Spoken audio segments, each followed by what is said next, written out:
Hello everyone, good morning. Welcome back to my channel Shubho Pakhi lifestyle. নতুন একটা দিন, নতুন একটা ব্লগে তোমাদের প্রত্যেককে আমার চ্যানেলে অনেক অনেক ভালোবাসার স্বাগত। তো ভাবছো তো এখন যেন কটা বাজে, এই 6:45 মতন বাজে। আর ভাবছো তো আমি আর আমার মা রেডি হয়ে কোথায় যাচ্ছি। তো চলো তোমাদের বলি।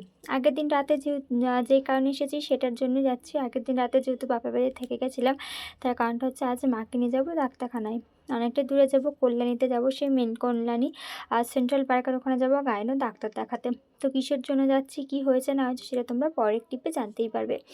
তো জায়গা থেকে দেখো, আমি আর মা স্টেশনে এসে বসে রয়েছি। আমরা ভেবেছিলাম 7:20 ট্রেন ধরবো, কিন্তু ট্রেন লেট করার কারণে আমরা না 7টার ট্রেনটাই পেয়ে যাই। কৃষ্ণনগর সিটি লোকাল সেটাই পেয়ে গেছিলাম। মানে ট্রেনটা লেট করেছিল, আমরা কিন্তু লেট হইনি। তো যাই হোক, যেহেতু নতুন জায়গায় যাচ্ছি, অচেনা জায়গায় যাচ্ছি, স্টেশন থেকে নেমে কত দূর যেতে হবে না হবে সেটা তো আমরা জানতাম না। সেহেতু তাড়াতাড়ি করে বেরিয়ে গেছিলাম যাতে লেট না হয়। ওখানে আমাদের অ্যাপয়েন্টমেন্ট ছিল 8টা থেকে 9টা। আমরা যেহেতু কাকিনাড়া থেকে যাব, সেহেতু ডাক্তারবাবু বললেন যে 9টার সময় এলেই হবে। আর ডাক্তারবাবুটা এত ভালো, কথাবার্তা ব্যবহার এত ভালো, মানে জাস্ট বলার বাইরে। তো যাচ্ছে হচ্ছে গাইনো ডাক্তার দেখাতে, সে মেন কল্যাণীতে। এইখানে দেখেছি, কিন্তু এখানের একটু সমস্যার কারণে আমাদেরকে দূরে যেতে হচ্ছে। তো যাই হোক, আমরা বসেছিলাম, আর বসার সাথে সাথে ট্রেন ঢুকে গেছিলো। ওই যে বললাম না, যেহেতু ট্রেন লেট করেছে, তাই ওই প্রথমে ট্রেন 7টার ট্রেনটাই আমরা এখন পেয়ে গেছি। তো যাই হোক, যথারীতি আমরা নেমে গেছি। আর নেমে দেখো আমরা যাচ্ছি না, আমরা হচ্ছে মেন কলোনিতে নেমে যে দিকটা বাইরে যাওয়া যায় সেই দিকটা থেকে যাচ্ছি টোটো স্ট্যান্ডে। আর টোটো করে যেতে হবে সেহেতু আর আমরা তো চিনি না। এবার মা যার সাথে কথা বলে তখন দেখলে না, উনি ডাক্তারটা দেখিয়েছেন। তা উনিও ঠিকঠাক এই ঠিকানাটা জানে না, কারণ ওনাকে ডাক্তারবাবু অন্য জায়গায় দেখেছিল আর আমার মাকে ডেকেছে অন্য জায়গায়। তো যাই হোক, উনি বললো যে যাও, ভালো ডাক্তার। সত্যি তাই, ওনার কথা মতন গিয়ে কিন্তু আমরা কিন্তু উপকারী পেয়েছি বলতে পারো। তো যাই হোক, এদিকে দেখো টোটো চলে এসেছে, আমরা টোটোতে উঠেও পড়েছি। এবার টোটোতে উঠে পড়েছি, টোটোওয়ালা তো আমাদের সেন্ট্রাল পার্কে নামিয়ে দিয়েছে। কিন্তু যে ক্লিনিকটা ছিল সেটা না আমরা চিনতাম না, জানো তো। স্বাভাবিক না চেনারই কথা। তো আমরা গুগল ম্যাপ অন করেছিলাম, কিন্তু আমি ভুল রাস্তায় চলে গেছিলাম। যেহেতু গুগল ম্যাপটা আমি ফার্স্ট টাইম ইউজ করছি, আমি না ঠিক বুঝতে পারছিলাম না কোন দিকে কী। তো ডাইরেকশনটা আমার ঠিক বুঝতে অনেকক্ষণই টাইম লেগেছিলো। তো যাই হোক, ওনাদের ফোন করেছিলাম, ওনারা বলে দিয়েছিল। তো ওই দিকে দেখো, ডাক্তার দেখানো হয়ে গেছে। ডাক্তার দেখিয়ে বেরোনোর পথে দেখি এই যে আমার ভাই আর আমার ভোলেনাথের, মানে ভোলেনাথকে দেখা যাচ্ছে। আর যেখানে ভাইয়ের আমার ভোলেনাথ থাকবে সেইখানে ভিডিও করবো না, এটা হতেই পারে না। আমার মা বলছে, তুই যেখানে দেখিস তুই সেখানে কেন দায়ী পড়িস, তোর তো অনেক কটা ভাই আছে। মানে ভাই বলতে গণেশ ঠাকুরের কথা বলছে, বুঝতেই পারছো। আমার বাবার বাড়িতেও রয়েছে, শ্বশুর বাড়িতেও কিন্তু রয়েছে। কিন্তু কি করব, দেখলে যেন ওদেরকে দেখতে ইচ্ছা করে আর নিতে ইচ্ছা করে, জানো তো। কিন্তু ছোটো না থাকার কারণে আমি আর নিতে পারিনি। যাই হোক, তবুও তোমাদের সাথে শেয়ার করলাম। দেখো মাটির জিনিসগুলো কতটা অসম্ভব সুন্দর লাগছে, তাই না বলো? তোমরা কিন্তু অবশ্যই কমেন্ট করে জানিও যে কেমন লাগছে। তো যাই হোক, ওখান থেকে বেরিয়ে যে সেন্ট্রাল পার্ক, যেই মেন পার্ক, সেটা হচ্ছে এইটা। তো ওইখানে আমি আর মা এসেছি টিফিন করতে। খিদে পেয়েছে, আর সকালবেলা যেহেতু তাড়াহুড়োতে বেরিয়েছি সেহেতু কিছু খেয়েও বেরোয়নি। ওই যে তোমরা আগের দিন দেখলে না, আমি আর আমার বরকে যে টিফিন নিয়ে এসেছিলাম বললাম টিফিনের জন্য, তো সেইটাই নিয়ে এসেছি। এখন সেটাই খাবো রোদ্রের মধ্যে বসে বসে। আর একটুখানি আমি আর আমার মা কিছু কথাবার্তা বলবো, ডাক্তার যা যা বলছে সেই নিয়ে একটু আলোচনা করবো। তো এবার কোথায় বসবো বুঝে পাচ্ছি না। আর এই দেখো, এনাকে কি চিনতে পারছো? আশা করি এনাকে সবাই চিনতে পারবে, আমাদের কবিগুরু রবীন্দ্রনাথ ঠাকুর, তাই না বলো? এনাকে তো সবাই চিনবে। তো যাই হোক, যেখানে আমরা এসেছিলাম সেন্ট্রাল পার্কে, সেখানে না ফটোশ্যুট হচ্ছিলো, যার কারণে আমরা বসার জায়গা পাচ্ছিলাম না। তো যাই হোক, যথারীতি ওরা ওইদিকে মানে চলে গেছিলো ফটোশ্যুটের জন্য, আমি আর মা এদিকে বসে পড়েছি রোদ্রের মধ্যে। হোটেলের মধ্যে বসে বসে মা আর মেয়ে টিফিন খাচ্ছি। কী বলতো, ক্রিমওয়ালা পাউরুটি আর একটা সিঙ্গাপুরি কলা। সেই কলাটা খেলে প্রচণ্ড পরিমাণে ঠান্ডা লেগে গেছিলো আমার, আর সিঙ্গাপুরি কলা খেলে কিন্তু মোটামুটি ভালোই ঠান্ডা লাগে। হ্যালো এভরিওয়ান, আজ কিন্তু সকাল থেকে তোমাদের সামনে এসে কথা বলার সময় পাইনি। আশা করি তোমরা দেখেছো, দেখে বুঝতেই পেরেছো যে কেন সামনে এসে কথা বলার সময় পাইনি। তো অনেকটা দৌড়ঝাঁপ হয়েছে। তো কি হচ্ছে না হচ্ছে আমি জানি, তোমরা কেউ কিছুই বুঝতে পারছো না। মাকে নিয়ে হসপিটাল ডাক্তার করতে হচ্ছে। কেন হচ্ছে, কি হচ্ছে, তোমাদের আস্তে আস্তে বলবো। আগে কিছুটা হয়ে যাক। কারণ হচ্ছে দুটো ডাক্তার দেখানো হচ্ছে, মানে দুটো ডাক্তার ঠিক দু রকমের কথা বলছে। তো কিছু বোঝা যাচ্ছে না যে কোনটা ভালো, কোনটা ঠিক, কি করলে ভালো হবে, কোনটা না মানে করলে ভালো হবে না, কিছুই বুঝতে পারছি না। যেহেতু একটা অপারেশনের ব্যাপার আছে, তো সেহেতু একটু চিন্তায় রয়েছি আমরা যে কি করব কি না করব, বুঝতে পারছি না। দুটো ডাক্তার দু রকমের বলেছে, তো সেহেতু ঠিক করে বুঝতে পারছি না যে কোনটা করাটা ঠিক হবে, কোনটা করাটা ভুল হবে সেহেতু। তো যাই হোক, এখন বাজে 11:30। এই দেখো বিছানার অবস্থা একদম বাজে হয়ে রয়েছে। সকালবেলা জাস্ট ঘুম থেকে উঠে তাড়াহুড়ো করে বেরিয়ে গেছি। তো বিছানা গোছানোর টাইম পাইনি। তো মা গেছে এখন দোকানে, আমি এখন বসেছি হচ্ছে কি ভাবছি একবার বিছানাটা পরিষ্কার করে নিই। তো মায়ের অনেকটা বড় একটা প্রবলেম হয়েছে, যার জন্য আমাদেরকে অপারেশন করাতে হবে। আজ করাই কি কাল করে, বাট আমাদের অপারেশনটা করাতে হবে। তো দেখা যাক কী করা যায়, কী হবে না অবশ্যই তোমাদের তো আমি বলবোই। তো যাই হোক, অনেকটা টেনশানে রয়েছে, অনেকটা চাপে রয়েছি যে কী করবে, কোনটা করলে ভালো হবে, কোনটা করলে ভালো হবে না। যেহেতু অপারেশন বলে কথা, বুঝতেই পারছো, তো একটু তো ভাবনা চিন্তা করে করতেই হবে না সেহেতু। তো যাই হোক, চলো দেখা যাক কী করা যায় কি না করা যায়। তো চলো এখনকার মতন টাটা, আগে বিছানাটা গুছিয়ে নিই। এই আপডেটটা দেওয়ার ছিল, আপডেটটা দিয়ে নিয়েছি। এবার চলো বিছানাটা ঝটপট করে গুছিয়ে নিই, নাহলে তোমরা দেখতেই পাচ্ছ বিছানার অবস্থা একদমই বাজে হয়ে রয়েছে। এদিকেও দেখো, এদিকে মায়ের রিপোর্ট থেকে শুরু করে দেখো সব কিছু এখানেই পড়ে রয়েছে। যেহেতু রিপোর্টটা নিয়ে গেছিলাম, আর আমার ওই ব্যাগটা নিয়ে গেছিলাম, রিপোর্ট সব নিয়ে গেছিলাম, যেহেতু একদম বাজে একদম অবস্থা। এই হচ্ছে আমার মায়ের রিপোর্ট, যেটাতে একদমই বাজে রিপোর্ট এসেছে। তো সেহেতু দেখা যাক কী করা যায়, এখন বুঝতে পারছি না কী করবো না করবো। অনেকটাই বড় সমস্যা হয়েছে। আর যেই জিনিসটা মেয়েদের সবথেকে বেশি ইম্পর্টেন্ট, সেই জিনিসটা আশা করি কেটে বাদ চলে যাবে আমার মায়ের।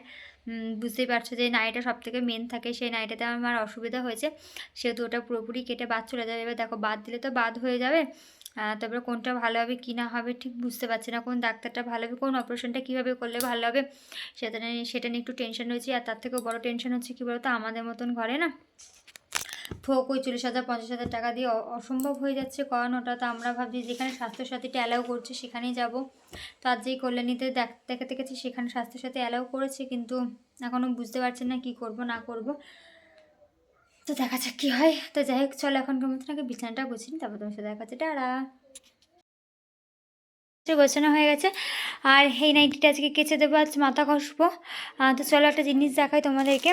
তো দেখো, ট্রেনে এই পার্টসটা উঠেছিল, এই পার্টসটা কিনলাম। আমার কী বলতো, একটা পার্টস ছিল না, ছোটো পার্টস ছিল, সব ছোটো পার্টস। তাই আমাদের ফোন টাকা ঠিকঠাক মতন ধরে না, যেই না টাকা তার থেকে বড় দেখো আমার ব্যাগ হয়ে গেছে। আমার টাকা তো থাকে যে না সামান্য, তার থেকে বড় ব্যাগ হয়ে গেছে। তো যাই হোক, এই দেখো ব্যাগটা হচ্ছে লাল কালারের, যতটা ঠিক গ্লো মানে ব্রাইট দেখাচ্ছে ঠিক ততটা কিন্তু ব্রাইট না, এটা একদমই হালকা কালার, ফোনে অনেকটা ব্রাইট দেখাচ্ছে। তো যাই হোক, এটাই কিনেছি, এটার দাম নিয়েছে 100 টাকা। এদিকে দেখো সব একদম পরিষ্কার হয়ে গেছে, ক্লিন। এ দেখো, দেখেছো সব সুন্দর মতন গুছিয়ে রেখে দিয়েছে। ওই যে দেখতে পাচ্ছি যে ছোটো পার্সটা, সেটা হচ্ছে আমার। তা ওটার মধ্যে না খুব অসুবিধা হয়, চাবি তারপর ফোন তো রাখা যায় না, ভীষণ অসুবিধা হয়। আর যেটা দেখতে পাচ্ছ নিচে হচ্ছে আমার মায়ের ওষুধ রয়েছে। আর এইদিকে দেখো এই জামা কাপড়গুলো কেচে দিতে হবে আজকে। তো যাই হোক, চলো তাহলে আগে স্নানটা করে আসি, তোমাদের সাথে না আবার পরে দেখা হচ্ছে। এখন মতন টাটা।